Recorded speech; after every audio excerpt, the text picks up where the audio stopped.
Morning friends, मैं doctor अमर संतोष मराठे और आपके लिए आज एक बहुत ही बढ़िया और अच्छा सा वीडियो मैं आपके लिए लेके आया हूँ।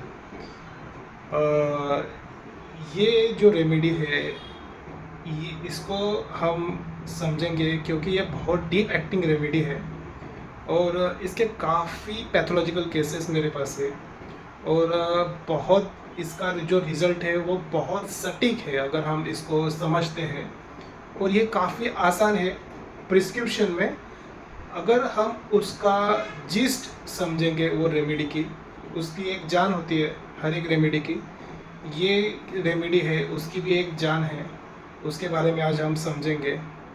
और लास्ट जो वीडियो था हमारा प्लम्बम मेट का, तो उसमें जो मैंने टैगलाइन दी थी कि delusion he is working a machine, तो उसके बारे में थोड़ा बोलना रह गया था वीडियो में।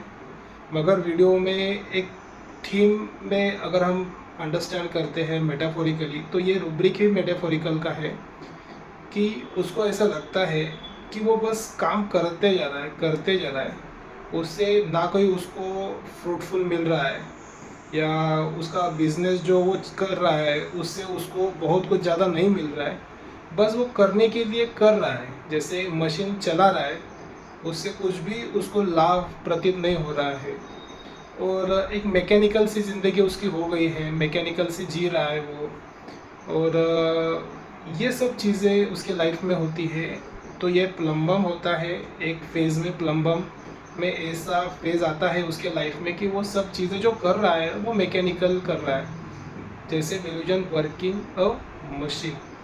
तो ये रूब्रिक का जिस था सेम उसका context delusion pursuing an ordinary business से ही मिल जाता है। तो ये सब चीज़ें बताता है प्लम्बम। और एनी बोर्डम इन आफ्टरनून, ये उसके साथ में चलने वाला रूब्रिक है। अगर हम प्लम्बम के बारे में देखते हैं, उसको प्रिस्क्राइब करते हैं, तो बीच मझधार में या बीच दोपहर में ही उसको बोर होना शुरू हो जाता है उसकी लाइफ से कि ये अभी ये क्या कर रहा है। तो ये प्लम्बम मेटालिकम था। और ये रेमेडी आज जो हम शुरू करने वाले हैं वो भी काफ़ी बढ़िया रेमेडी है। तो पहले हम केस देखते हैं ये रेमेडी की। तो करीबन 1-1.5 साल पहले मेरे पास एक लड़की आई थी, जस्ट न्यूली मैरिड थी वो। और उसकी जो उम्र थी वो भी करीबन 24 इयर्स की थी। और उसके फेस के ऊपर काफ़ी सारे पिंपल्स आए थे और पूरा फेस उसका पिंपल्स से भर गया था। और गले के नीचे भी पिंपल्स थे, पीठ के ऊपर भी पिंपल्स थे, चेस्ट के बाजू में भी पिंपल्स थे। तो पूरा का पूरा उसका जो फेस था वो पिंपल से भरा हुआ था। और वो पिंपल्स भी ऐसे थे ना कि वो ना तो बड़े थे ना बहुत छोटे थे, पिंपल्स यानी ब्लैक कलर के वो पिंपल्स थे। तो जैसे मानो कि उसका चेहरा भी ब्लैक हो गया था उस पिंपल की वजह से। तो उसको उसकी जो मम्मी थी वो दोनों आए थे क्लिनिक में।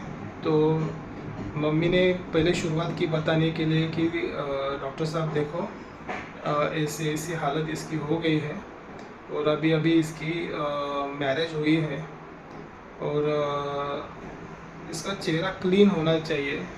तो आप देखो कुछ करते आया तो आपसे तो बहुत उम्मीदें लेके हम आपके पास आए हैं। तो ये उन्होंने बताना शुरू किया।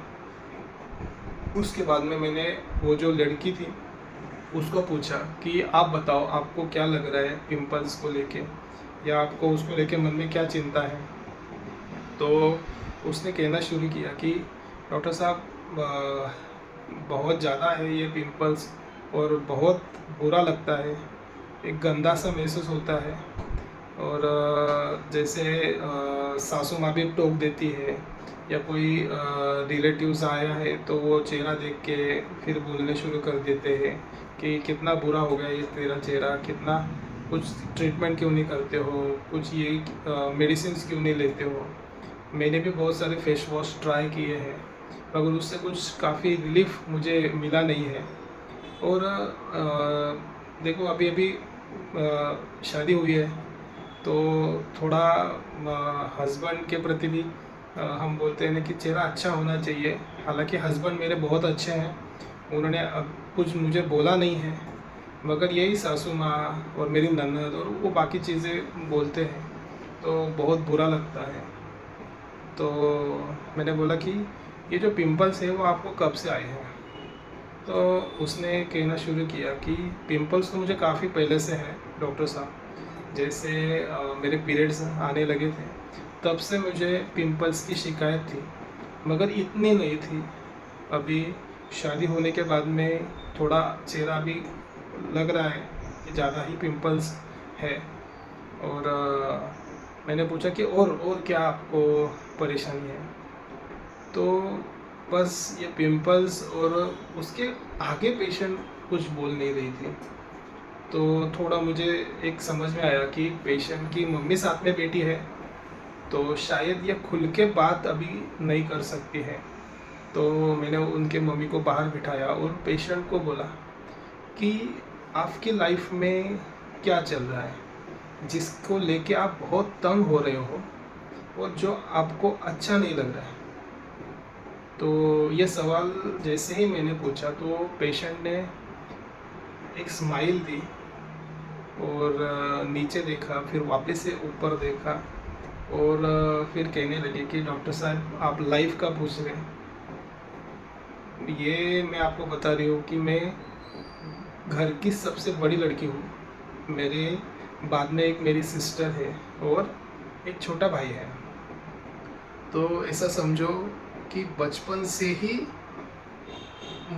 मेरी जो सिस्टर है वो मेरे से काफ़ी फेयर है। जैसे वो मेरी मम्मी पे गई है, मैं मेरे पिताजी पे गई हूँ, तो पिताजी का जो रंग था वो थोड़ा काला था, तो मेरा रंग भी थोड़ा उनके ऊपर गया है। मेरी जो सिस्टर है, बहन है, वो मेरी माँ के ऊपर गई है, तो उनका जो ये है रंग है वो थोड़ा फेयर है। तो वो दिखने में अच्छी है। उसके ऊपर से भी बहुत बार मुझे घर पे जैसे जो रिलेटिव्स है तो वो उसको काफ़ी यानी उसको काफ़ी इम्पोर्टेंस देते थे। मुझे थोड़ा ऐसा फील होता था बचपन से ही कि मुझे जितना इम्पोर्टेंस होना चाहिए उतना इम्पोर्टेंस मुझे मिल नहीं रहा है। तो ये चीज़ें तो काफ़ी चल रही थी। दूसरी चीज़ ये थी डॉक्टर साहब कि मेरा कभी पढ़ाई पे ज़्यादा मन नहीं था, या पढ़ाई में मैं बहुत ऐसी मीडियम किस्म थी, ना तो लो थी ना बहुत एक्सेलेंट थी। मेरी जो सिस्टर थी वो पढ़ाई में काफ़ी इंटेलिजेंट थी। तो ये भी चीज़ होती थी, घर पे कंपेयर किया जाता था कि देखो वो कितना अभ्यास करती है, वो देखो कितने अच्छे से मार्क्स मिलाती थी कभी। मगर मेरे जो पिताजी हैं उन्होंने कभी भी मुझे किसी चीज़ के लिए नहीं डांटा है।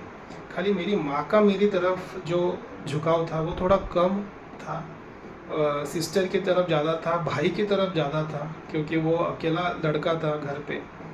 तो ये चीज़ें होती थी। एक तो कलर, उसके बाद में मेरा पढ़ाई में जो परसेंटेज थे वो भी कम था।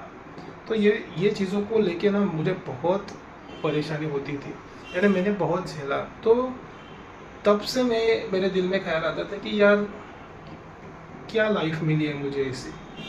हाँ, ऐसा मैंने क्या किया था कि मुझे अच्छा रंग ना मिला, मुझे अच्छी बुद्धि जो मिलनी चाहिए थी वो नहीं मिली है। तो मैं ये सोचती थी डॉक्टर साहब कि अगर मुझे शादी करनी है तो मैं अच्छे घर पे शादी करूँगी। ये मेरा पहले से ड्रीम था, मुझे अच्छा हस्बैंड होना है। तो मैंने पहले से तय किया था कि मैं जिससे शादी करूँगी वो मुझे गवर्नमेंट में होना चाहिए, जिसकी सैलरी अच्छी होनी चाहिए, स्टेबल लाइफ अब मुझे जीना है। तो पहले काफ़ी ऐसे जो स्थल आते थे तो वो कॉरपोरेट वाले थे, तो मैं रिजेक्ट कर देती थी। और ये जो आए मेरे जो अभी हस्बैंड हैं वो मिलिट्री में जॉब करते हैं सॉरी।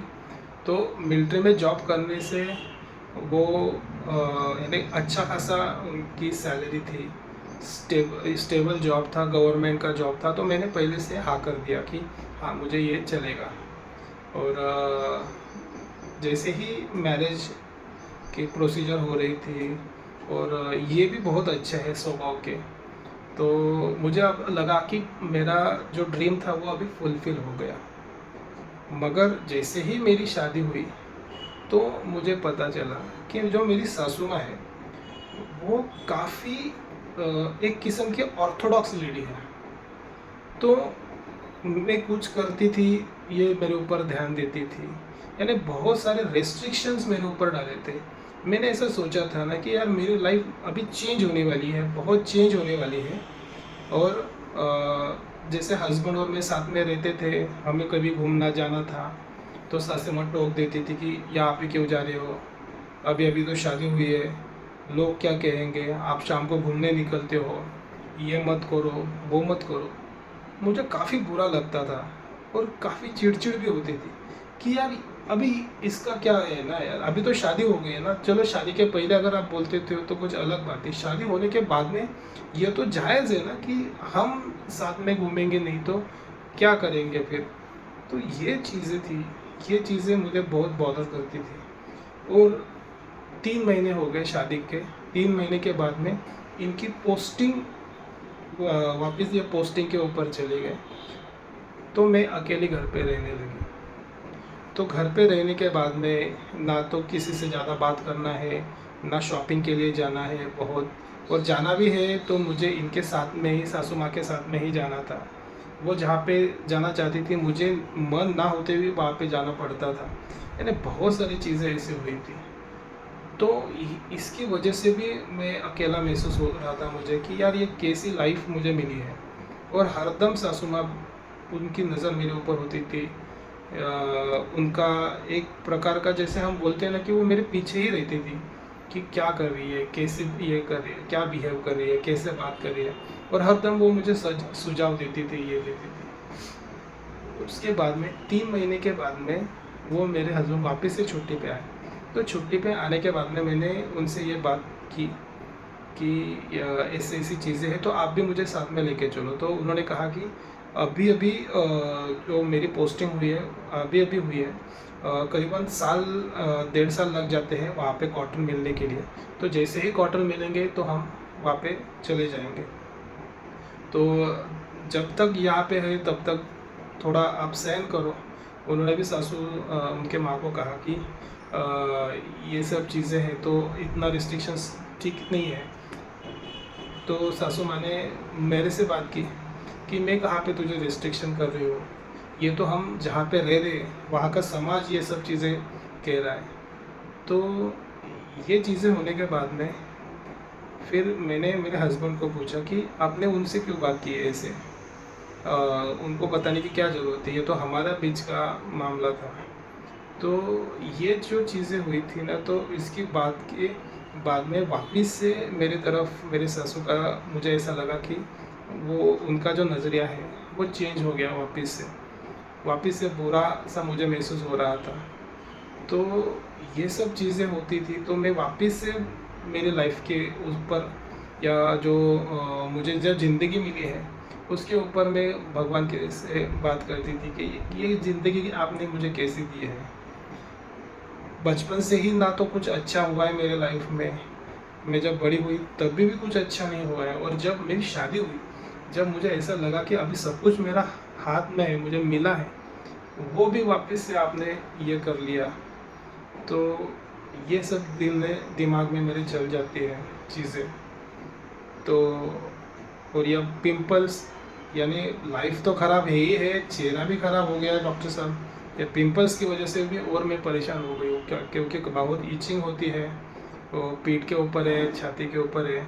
हालांकि मेरे हस्बैंड अभी वापस से पोस्टिंग के ऊपर गए हैं, तो इतना ये नहीं है, और मैं भी घर पे ही रहती हूँ, ज़्यादा बाहर नहीं जाती हूँ, तो लोगों में दिखता नहीं है, मगर मुझे ही बहुत बुरा लग रहा है कि ये चीज़ें ऐसी हो रही है। तो ये केस थी। और एक और मैं केस बता देता हूँ। ये भी यही रेमेडी की केस है, फैसेट्स अलग है, रूब्रिक का सेट अलग है, मगर इसमें भी थोड़ी ये रेमेडी हमें दिखती है। मैंने जैसे बोला ना कि हमें सिर्फ जान ढूंढनी होती है रेमेडी की, एक सटीकता और उसका जो सूक्ष्मतम जो मीनिंग होता है रेमेडी का वो पहचानना होता है। तो ये केस ये ऐसा कि ये जैसे हम बोलते हैं ना कि एक लीडर, नगर सेवक जिसको हम बोलते हैं, वो मेरे पास आया और उसको काफ़ी हेवी डायबिटीज़ था। तो डायबिटीज़ के ट्रीटमेंट के लिए वो मेरे पास आए थे और उनके शुगर हरदम जब भी फास्टिंग करते थे तो 250 और पीपी करते थे तो करीबन 400 450। इवन टेकिंग अ टैबलेट्स, बहुत सारे टैबलेट्स उनको शुरू थे। टैबलेट पे थे, इंसुलिन तो नहीं था, टैबलेट ही लेते थे 2 टाइम, फिर भी उनकी शुगर कम नहीं हो रही थी। तो मेरे पास आए तो ऐसी ही बातें चल रही थी। तो मैंने उनको पूछा कि आपके लाइफ में ऐसी कौन सी चीज़ है जिसका दर्द आपको बहुत ज़्यादा है, या ऐसी कौन सी चीज़ जो नहीं होनी चाहिए थी वो हो गई है, या जिससे आपको बहुत बड़ा नुकसान हुआ है लाइफ में। तो ये सवाल जो मैंने पूछा उसका पीछे का एक मेटाफर है, उसके पीछे का रीज़न ये है कि उनको डायबिटीज़ था। और डायबिटीज़ जब भी कभी पेशेंट में आपके पास डायबिटीज़ आता है तो आप ये सोचो कि वहाँ पे कहीं पे लॉस, जिसको हम बोलते हैं एक्सेसिव लॉस, चाहे वो पैसे का हो या किसी पर्सन का हो लाइफ में इम्पोर्टेंट, या कंटिन्यूसली लाइफ में कुछ स्ट्रगल हो मनी रिलेटेड, तो ये सब चीज़ें हैं वो डायबिटीज़ लेके आते हैं। या लॉस हर जगह पे होता है, जैसे प्राइड का लॉस हो, आत्मसम्मान का लॉस हो, पैसों का लॉस, तो मैंने आपको बताया। तो ये कुछ भी होता है ना तो ये डायबिटीज़ लेके आता है, क्योंकि उसको फाइट करने के लिए बॉडी में एक्सेस शुगर आ जाती है। तो हम डायबिटीज़ के बारे में बात कर रहे हैं, थोड़ा समझेंगे डायबिटीज़ क्या होता है। कि डायबिटीज़ में ऐसा होता है कि शुगर लेवल काफ़ी बढ़ जाती है और हमें पता है कि शुगर ये एनर्जी के लिए होती है, जहाँ पे ज़्यादा फ्रिक्शन है, ज़्यादा लाइफ में स्ट्रगल है या एक्सेस लॉस हुआ है, वहाँ पे बॉडी ये मेंटेन रखना है, उससे ज़्यादा ये बढ़ती है, डिजॉल्व ही नहीं होती है, उसका मेटाबॉलिज्म ही नहीं अच्छे से होता है। तो ये शुगर स्ट्रेस ओरिएंटेड शुगर है। बहुत दो तरह के डायबिटीज़ आपको पता है, इंसुलिन डिपेंडेंट और नॉन इंसुलिन डिपेंडेंट। तो आपको ये चीज़ें पता होनी चाहिए कि ये स्ट्रेस ओरिएंटेड डायबिटीज़ जिसमें आते हैं उसकी मैं बात कर रहा हूँ। तो ये जब चीज़ें हुई है उसके लाइफ में, तो ये सवाल पूछते ही उन्होंने मुझे बताया कि डॉक्टर साहब, मेरा जो लड़का था वो करीबन 15-16 साल का था और उसको बीमार गिरा वो एक दिन। और यानी अभी मुझे ध्यान भी नहीं कि एग्जैक्टली उसकी बीमारी क्या थी, मगर उन्होंने जब बताया कि उसके लिए उसने काफ़ी पैसा खर्चा किया कि वो किसी तरह से बच जाए, क्योंकि वो यानी मेरा बहुत जान था वो लड़के में, और वो लड़का भी बहुत ही अच्छा था, गुणी था, और सबको वो ऐसा जैसे बोलते हैं ना कि ये चाइल्ड जैसे होना चाहिए, ऐसा ही वो था। बहुत जान थी मेरे उसके ऊपर। मैंने बहुत ट्राई किया, बहुत जगह पे मैंने उसको दिखाया, बॉम्बे गया, जलगांव में मैंने देखा, बहुत सारे डॉक्टर्स के पास गया, हर प्रकार के मैंने ट्रीटमेंट की, होम्योपैथी किया, आयुर्वेदिक किया, एलोपैथी किया, मगर वो बचा नहीं और चला गया डॉक्टर साहब। और जैसे अभी भी मुझे जब ये सीनेरियो ध्यान में आता है, अभी भी जब बच्चे की कोई बात छेड़ देता है तो मुझे बहुत बुरा लगता है उसके लिए, क्योंकि अभी 3 साल हो गए और एक ही था लड़का मेरा। और सोचते बैठता हूँ तो ऐसा लगता है कि कहाँ पे क्या कमी हो गई मेरे से, इससे मैंने क्या गुनाह किया था कि जिसकी वजह से भगवान ने मेरा ये लड़का मेरे से छीन लिया। तो फिर मैं मेरा मन डाइवर्ट कर देता हूँ मेरे काम में लगता हूँ। काम तो मैं करता हूँ, मगर उससे यानी करने के लिए काम कर देता हूँ मैं डॉक्टर साहब। कि अभी देखो कि कोई आता है मेरे पास तो ये काम मैं उसका कर देता हूँ, मगर बस चल रही है लाइफ। मगर वो जो इंसिडेंट्स मेरे लाइफ में हुआ, मेरे बच्चा जो गया, वो आज तक मैं भूला नहीं हूँ डॉक्टर साहब। कि वही सोच सोच के मैं परेशान होता था कि इतना अच्छा लड़का, भगवान ने उसको क्यों ले लिया? क्या गुनाह किया था मैंने ऐसा? मैंने ऐसी कौन सी चीज़ मेरे से बुरी हो गई थी कि उसकी वजह से भगवान ने मेरे को ये सज़ा दी है, या भगवान ने मेरे साथ ऐसा किया है? तो ये केस थी, और दोनों केस की रेमेडी है काली ब्रोमेटिकम। तो चलो थोड़ा काली ब्रोम के बारे में हम आज सोचते हैं कि एग्जैक्टली काली ब्रोम क्या है। तो जैसे पहली केस से शुरुआत करते हैं कि मेरे सेट ऑफ रूब्रिक्स क्या थे। तो पहला जो रूब्रिक था मेरा, एलिमेंट फ्रॉम एम्बेरसमेंट मैंने लिया था। डेल्यूजन इंजुरीज बीइंग इंज्योर्ड मैंने लिया था, और उसके साथ में डेल्यूजन परसिक्यूटेड मैंने लिया था। और चौथा जो रूब्रिक था, जो बहुत इंपॉर्टेंट रूब्रिक है काली ब्रोम का, that is delusion money sued up in cloth. तो ये मेरा रूब्रिक था। और पांचवा रूब्रिक, वो भी बहुत इंपॉर्टेंट रूब्रिक है, कि delusion vengeance think he is a single out for divine. Delusion vengeance of God, जैसे मेरे पीछे कौन पड़ा है? तो भगवान पड़ा है। भगवान ही मेरे इस स्थिति का जवाबदार है। उन्होंने ही मेरी स्थिति खराब की है, और वो मुझे सज़ा दे रहे हैं कि मैंने कुछ गलत काम किया है, उसकी सज़ा मुझे अब मिल रही है। ये उसका मतितार्थ है। तो ये सेट ऑफ रूब्रिक्स थे मेरे पहले केस के। सेकंड केस जो मैंने बताया, उसमें एक कंटिन्यूसली वो जो बोल रहा था लॉस के बारे में, तो उसका जो लॉस था वो उसका बच्चा था। तो वहाँ पे एक रूब्रिक है कि brooding over a loss of a child. बच्चा जाने के बाद में उसके ऊपर ब्रूड कर रहा था वो 3 साल से कंटिन्यूसली, यही चीज़ उसके साथ में चल रही थी। साथ में उसके चल रहा था रूब्रिक वेंजेंस ऑफ गॉड का, कि भगवान ने क्या किया मेरे साथ में। और उसके साथ में एक रूब्रिक था delusion, he had committed a crime. Delusion है, उसको लगता है कि उसने कुछ तो गुनाह किया है, उसकी सज़ा अब भगवान उसको दे रहा है, और काफ़ी बड़ी सज़ा भगवान ने उसको दी है। क्योंकि अगर हम काली ब्रोम के बारे में सोचते हैं, तो काली ब्रोम ये बहुत पैथोलॉजिकल केसेस में इस्तेमाल होती है।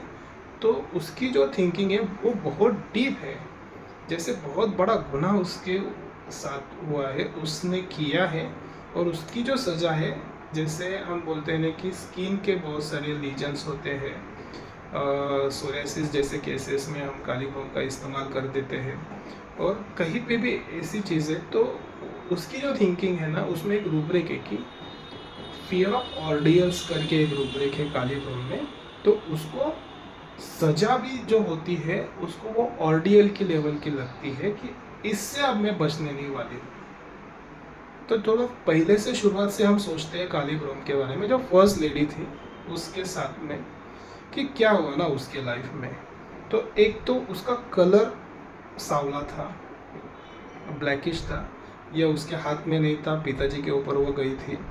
सेकंड चीज़, कलर तो ठीक है, उसके साथ में उसका इंटेलिजेंट भी थोड़ा कम था कंपैरेटिवली सेकंड उसकी जो सिस्टर थी। वो दोनों चीज़ों में वो बहुत अच्छी थी।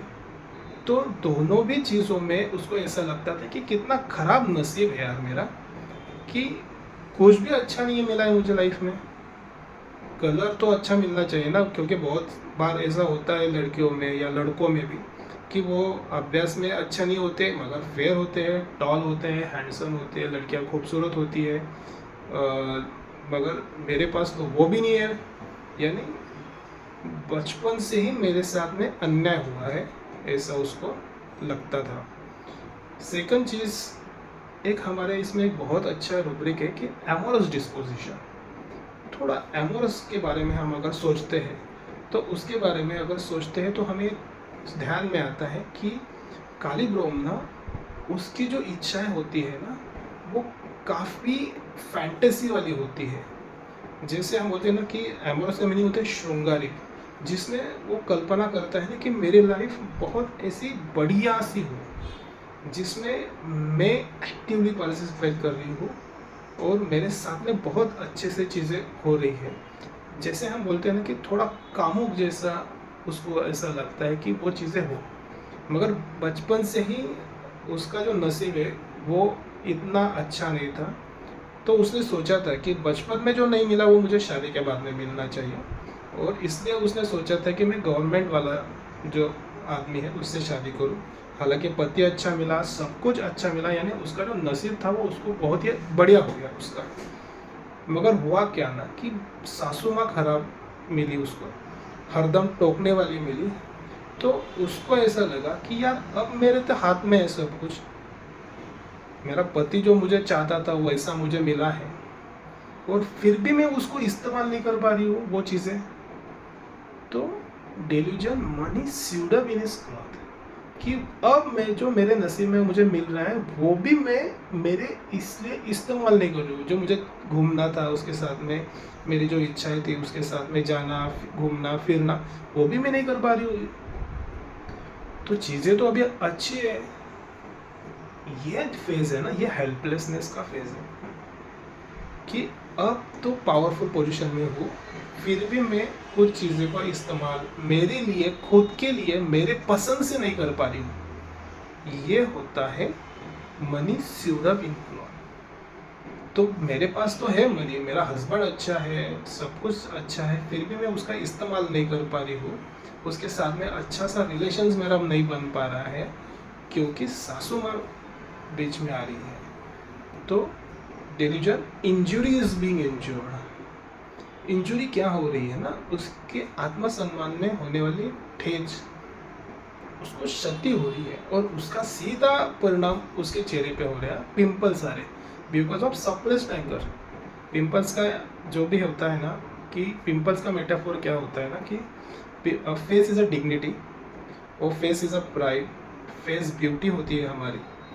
मगर जब हम खुद के नज़र से कम समझते हैं या लोग कम समझते हैं हमें, तो हमारे ऊपर पिंपल्स आना शुरू हो जाता है।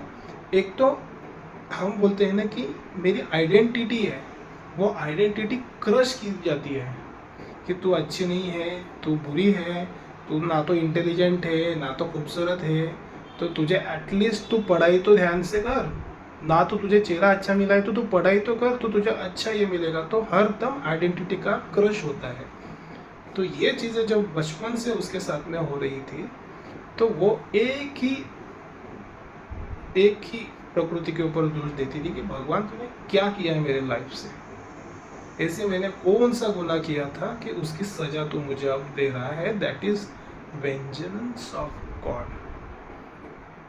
I am the object of God vengeance, कि भगवान मुझे बहुत बुरी बुरी सजा दे रहा है। तो ये चीज़ें है ना, ये कालीब्रोम में होती है, और उसके साथ में हरदम उसको ऐसा लगता है कि एंजाइटी एज इट परस्यूड, कि उसके पीछे कोई ना कोई लगा है, सबसे बड़ा कोई लगा है तो वो भगवान है। उसके बाद में सासू माँ, उसके बाद में पेरेंट्स, उसके बाद में सोसाइटी, उसके बाद में फ्रेंड्स, सब उसको तहस नहस करने पे तुले हैं।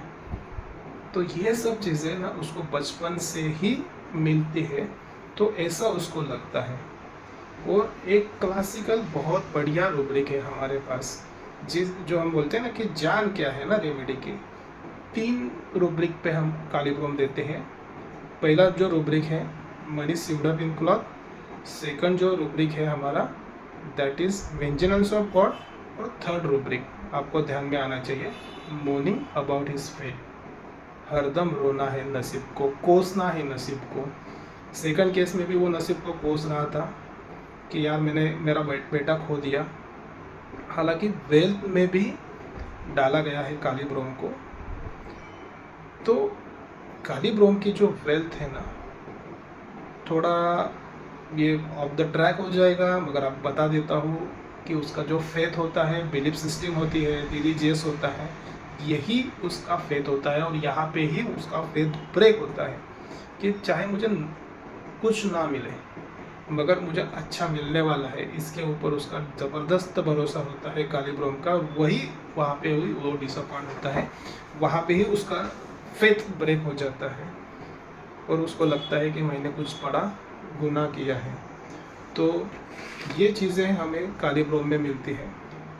उसके साथ में एक बहुत इम्पोर्टेंट रूब्रिक है काली ब्रोम में, हालांकि ये केसेस में नहीं है, वो भी मिल जाता है। उसके फैसेट है एंजाइटी, क्लाइमैक्टेरियल पीरियड ड्यूरिंग।